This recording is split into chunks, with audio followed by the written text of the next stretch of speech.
Sabres and Yotes tonight. We'll preview the Sabres lineup. We got some changes on the blue line, an update on Rasmus Dahlin. We'll preview what the Coyotes have in store for the Sabres tonight, how their year is going, and also just how the state of their franchise is, which is always a talking point with the Coyotes. Plus a betting preview, all ahead here on the Locked On Sabres podcast.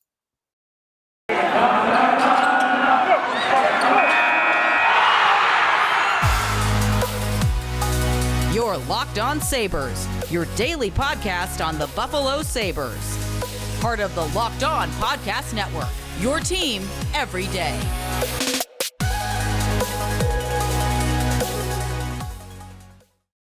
Thanks for making Locked On Sabres your first listen every day, free and available wherever you get your podcasts, including YouTube. You can check out our YouTube show, Locked On Sabres on YouTube. Joe DiBiase here on the show today at Sneaky Joe Sports at Locked On Sabres to follow the podcast account. We got a game preview tonight between the Buffalo Sabres and the Arizona Coyotes, the first of a 4-game homestand for the Sabres, an opportunity to keep it rolling in the standings after 2 losses to 2 top teams in Carolina and Tampa Bay on the road over the weekend. The Sabres have a chance to get back in the win column against one of the weaker teams in hockey, if not the weakest team in hockey, in the Arizona Coyotes. We will preview tonight's matchup, which means we'll look at the opponent, what their lines look like, who's playing well for the Coyotes, where their current place is in the standings. We'll look at some changes to the Sabres lineup, including an update on Rasmus Dahlin. Look back in history, too, between these two teams, the Sabres and the Coyotes. Have a little bit of an interesting history. And then, of course, our betting preview is coming in the back half of today's show. So all of that is ahead. Be sure to like and subscribe wherever you may be listening, including our YouTube channel where you can leave a comment on there as well. So an update on the Sabres for tonight's game. 7 o'clock puck drop at KeyBank Center between these two teams. Rasmus Dahlin is expected to play. He was dealing with a head injury. He did practice on Tuesday morning at the morning skate on a pair with Jacob Bryson. And Don Granato said on his appearance on WGR on Tuesday morning that Dahlin is expected to play on Tuesday night. So that's a good sign that it's nothing major in terms of the head injury, no lasting effects, but we'll have to monitor him going forward. But good to see Dahlin back in the lineup. Of course, he plays huge amounts of minutes and is such a pivotal player when he is on the ice for the Sabres. So what that means is not a lot of big changes from what we told you the Sabres were skating with yesterday on Monday morning skate.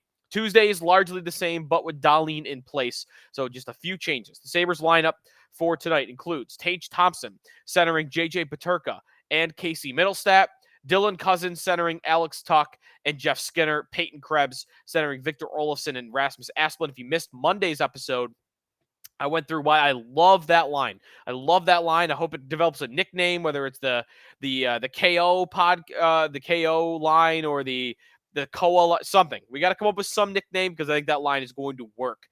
Krebs is the playmaker, Olofsson is the goal scorer, and Asplund is the dirty work. It's a very well-balanced line. It's fast, it's young, it's skillful. I think Krebs, Olofsson, Asplund is going to work wonders together. And then Zemgus Girgensson centering Victor Olofsson and Jack Quinn. And Vinny Hinostroza was skating as an extra D-man. Now, I told you on Monday, since Quinn and Hinostroza were rotating in and out, maybe that means Vinny was going to be back in the lineup because he hasn't played in a couple of games. Granato's talked about wanting to keep a rotation going. But instead, it looks like Vinny Hinostroza is going to be the healthy scratch, and Jack Quinn will remain in the lineup, which is good. That's how I would do it. That's how I hope the Sabres continue to do it. That's how they're doing it tonight. Dahlin on a pair with Jacob Bryson at practice. Again, Dahlin is expected to play. We don't know that officially yet, but Granato said it, so they have to take him at his word. Owen Power skating with Cal Clegg, per usual. Lawrence Pilot with Casey Fitzgerald, and then Jeremy Davies with Vinny Hinostroza as the extra defenseman. Ilya Lyubushkin was not on the ice, but the Sabres tweeted out that Lyubushkin is expected to play as well. Now, yesterday at practice, Lyubushkin was with Bryson. So if Bryson's back with Dahlin, maybe Lyubushkin goes in for Clegg, or maybe Lyubushkin goes in for Fitzgerald. I would imagine it's one of those two, as Pilot and Power would remain on the left side. Lyubushkin will take out one of the right side defensemen, given that he's a right shot. For me, it's a close one. Clegg is just kind of a guy, and you might want to see if you could get more out of Casey Fitzgerald for the rest of the season and want to get him to work through his lumps right now. But on the other hand, Clegg has been better than Fitzgerald, in my opinion, in the last couple of games. So it should be one of those two if Lyubushkin does indeed play. I'm not sure which one. My guess would be it's Fitzgerald, but I can see the arguments for why it should be Clegg. So we'll have to uh, keep tabs on who is going to go out for Lyubushkin if indeed Lyubushkin does end up playing. So that's what the Sabres lineup's looking like for tonight. This matchup, Sabres and Coyotes. It's not quite a storied history by any means. I mean, it's Buffalo versus Arizona, two teams that have neither of which been any good really at all for the last decade. The Coyotes had that 1 year where I believe they made it to the conference finals. They at least made it to the second round. Maybe they got eliminated in round 2. And the Sabres haven't made the playoffs in 10 years. So you'd think, okay, different conferences, different sides of the country, horrible teams. What would they have anything to do with each other?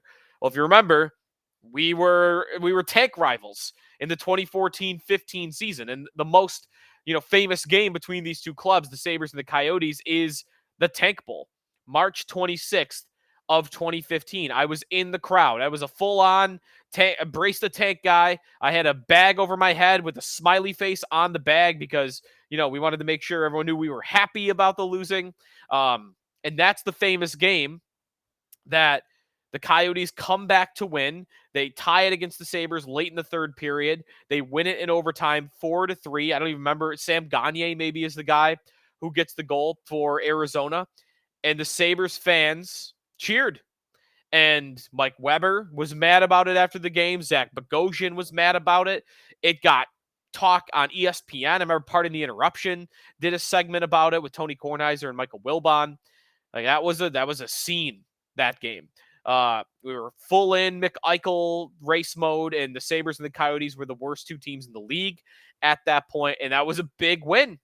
And listen, for those who want to say the tank failed, you wouldn't have Alex Tuck right now if that hadn't happened. You wouldn't have Peyton Krebs had that not happened. You wouldn't have that first-round pick, Noah Ostlund, if that did not happen. So you're still working on 3 good pieces that are a part of this rebuild that only are here because they finished last that season and were able to get a haul for Jack Eichel. Because guess what Arizona got in that draft? If you don't remember, Arizona was in the tank race. They lost the tank race. And what they got out of it was Dylan Strome. And Dylan Strome was off the Coyotes within 2 years. He played 41 games for the Arizona Coyotes. He had 7 goals and 8 assists. That's the alternative. Then they ended up trading him away for, hold on, don't tell me without looking it up. I want to say, oh, you know what? I'm not going to remember it. They traded him to Chicago for Nick Schmaltz. That's who it was, Nick Schmaltz. So they have Nick Schmaltz to show for it. And I'm not even sure if he's still on the Coyotes. He is still on the Coyotes. He's a decent player, but the Sabres have Tuck. The Sabres have Krebs. The Sabres have the first-round pick. And they had multiple years of Jack Eichel playing like a superstar. Not 7 goals. I mean, it did go great with Eichel in Buffalo if you look back in history, but it went a lot better than 7 goals and 8 assists. I mean, holy cow. So that was the value that game showed to have. And I will never look at that game as a stain on the Sabres fan base. I will always look at that as a badge of honor for the Sabres fan base, that they knew the importance of what was going on there, and they weren't so simple-minded to think that, oh, winning tonight's the best thing for the organization. No, Sabre fans knew not what was best for the team that night on the ice, but what was best for the organization, what was best for the fan base, the future of the franchise. Everyone was smart enough to know and had deep enough thought to know what it was. And, it pissed off Mike Weber, but I don't blame Mike Weber either, but that was just the way it went. So that's really all there is, though, for Sabres and Coyotes history. Since that game on March 26, 2015, the Tank Bowl, the Sabres have won 8 of 12 meetings against the Coyotes. The Coyotes just always been a doormat, right? They've always been one of the worst teams in hockey. When they're good, it's like a stunner. In fact, if you go back to their inaugural season in 1996, the only teams with a worse point percentage in the NHL since they came into existence are the New York Islanders and the Columbus Blue Jackets. Excuse me, not the Islanders. The Islanders actually have the same points percentage as the Coyotes. The Blue Jackets and the Kraken. The Kraken have only played 1 year as an expansion team.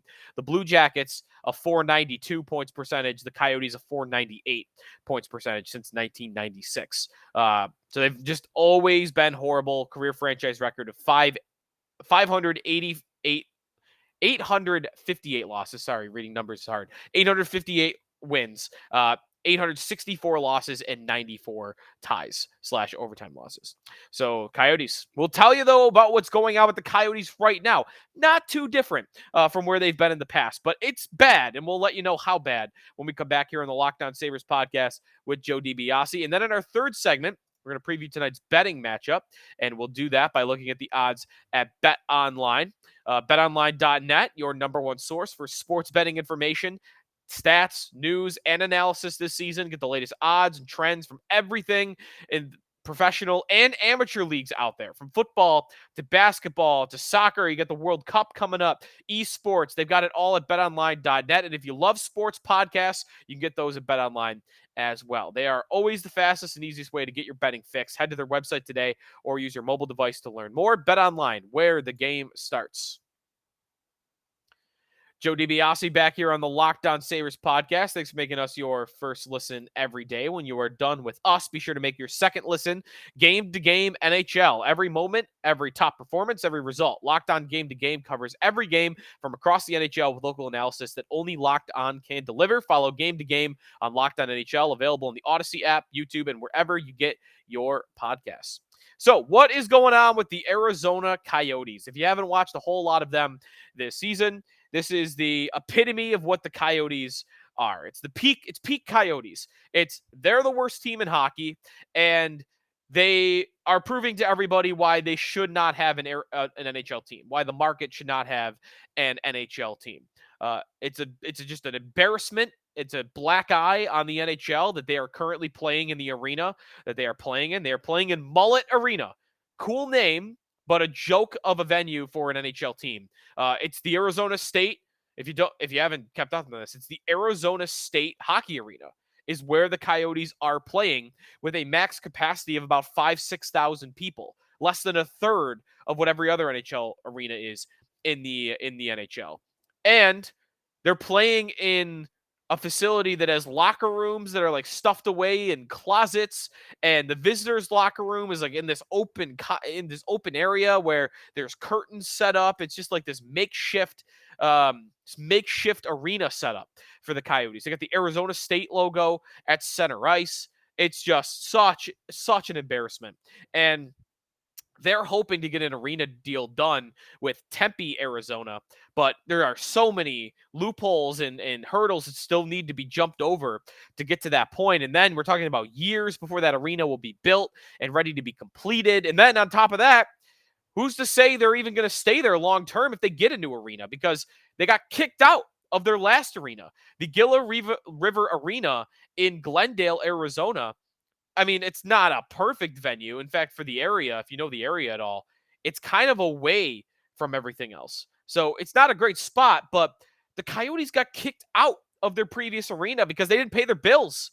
They were threatening to lock the doors. The Coyotes had to pay through the end of last year up front, or else they were going to get kicked out because they just weren't paying their bills to the leaser that had the arena. So who's to say they build this new arena and whether they're going to pay their bills to this new place and stay there?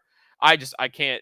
It's been an untenable ownership situation for over a decade plus, and one owner in, one owner out, bankruptcy, the league running them for several different times, not paying your bills. Now you're in a college rink and you're hoping to build this new arena and that's going to solve everything.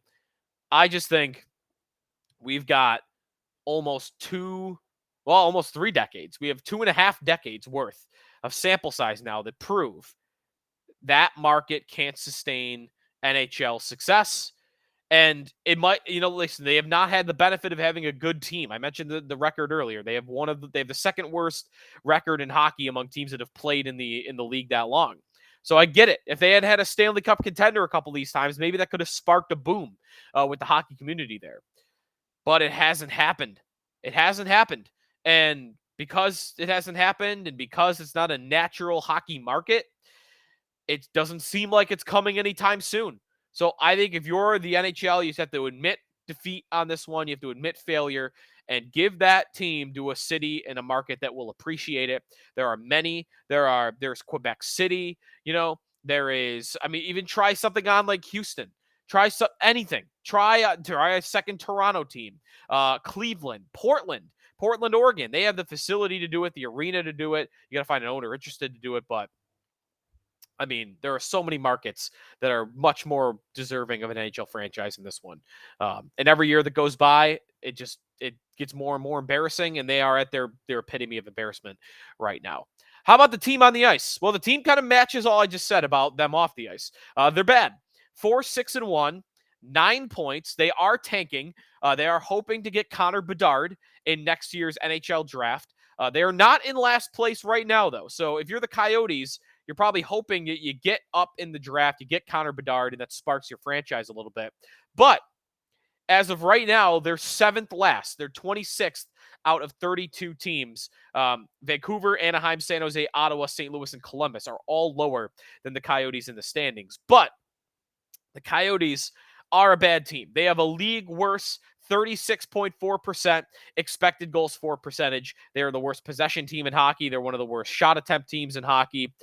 Their leading scorer on the year is Clayton Keller. Clayton Keller is a pretty nice player, 24 years old. He has a point a game, 3 goals, 8 assists for 11 points in 11 games played. Shane Gostisbehere on the back end having a pretty nice offensive season with 10 points in 11 games played. Their minute eater, it's kind of funny. This is kind of shows where the Coyotes are as a franchise. The guy who leads their team in minutes with 23 minutes and 18 seconds a night, J.J. Moser. You probably don't know who J.J. Moser is. Now, it's not entirely your fault. He is new. He is a nice prospect, second-round pick a couple years ago of the Coyotes, only 22 years old, from Switzerland. But I'm part of it's hard to get good numbers like this anywhere on the Coyotes roster, no matter who you are.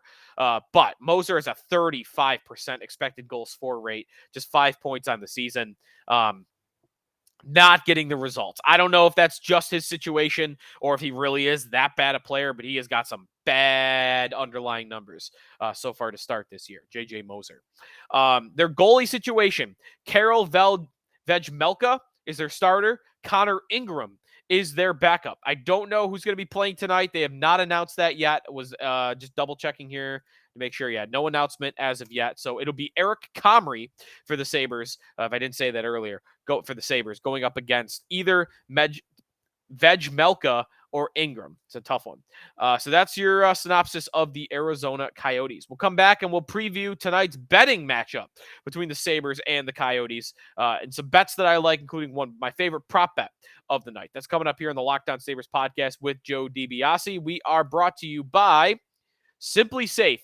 If you've thought about securing your home with home security but have been putting it off, you want to listen up. Right now, Locked On Sabres listeners can order the #1 rated Simply Safe home security system for 50% off. This is their biggest offer of the year, and you don't want to miss it. Simply Safe was named the best home security system of 2022 by U.S. News and World Report, a 3rd year in a row. An emergency 24/7 professional monitoring agents use Fast Protect technology exclusively from Simply Safe to capture critical evidence and verify the threat is real so you can get priority police response. Simply Safe is a whole home security system with advanced sensors for every room, window, and door, HD security cameras from inside and out, smarter ways to detect motion that alert you only when the threat is real. 24/7 professional monitoring service costs less than $1 a day, less than half the price of ADT's traditional professionally installed system. Don't miss your chance to save big on the only security system I recommend. Get 50% off any new Simply Safe system at simplysafe.com/lockdown NHL today. This is their biggest discount of the year, so don't wait. That is simplysafe.com/lockdown NHL. There is no safe like Simply Safe. Joe DiBiase back here on the Locked On Sabres podcast. All right, betonline.net. We've got a betting preview of tonight's game between the Sabres and the Coyotes, a 7 o'clock puck drop at KeyBank Center, and the Sabres are a favorite. Sabres are a favorite for only the 4th time this season. And they are a heavy favorite, -235 on the money line against the Coyotes, the biggest favorite the Sabres have been all year. In fact, they're even favored to win by more than a goal. The puck line, -1.5. So the Sabres would have to win by 2 or more. Sabres -105. So you would have to bet 105 to win 100. The Coyotes +210 on the money line, -115 on the puck line. So if you wanted to bet the Coyotes on the puck line to either lose by 1 or win, you would have to bet 115 to win 100. So either of those pique my interest for the Sabres tonight. I do like the Sabres on the puck line. I don't want to go with a -235 bet on the money line, but I like the almost even odds for the Sabres to win by more than 1. They are getting empty netters. Every time the Sabres are winning, they're getting empty net goals. So that really gives you an advantage if they're able to do that towards getting the puck line, of course, for the Sabres. The over-under in this game, over 6.5 in this game. The over -117. The under is the underdog here at +106. I think I like the under tonight. I've been doing unders all year. That hasn't necessarily been going great for me. The Sabres are 6-5 on the over, so 5 unders and 6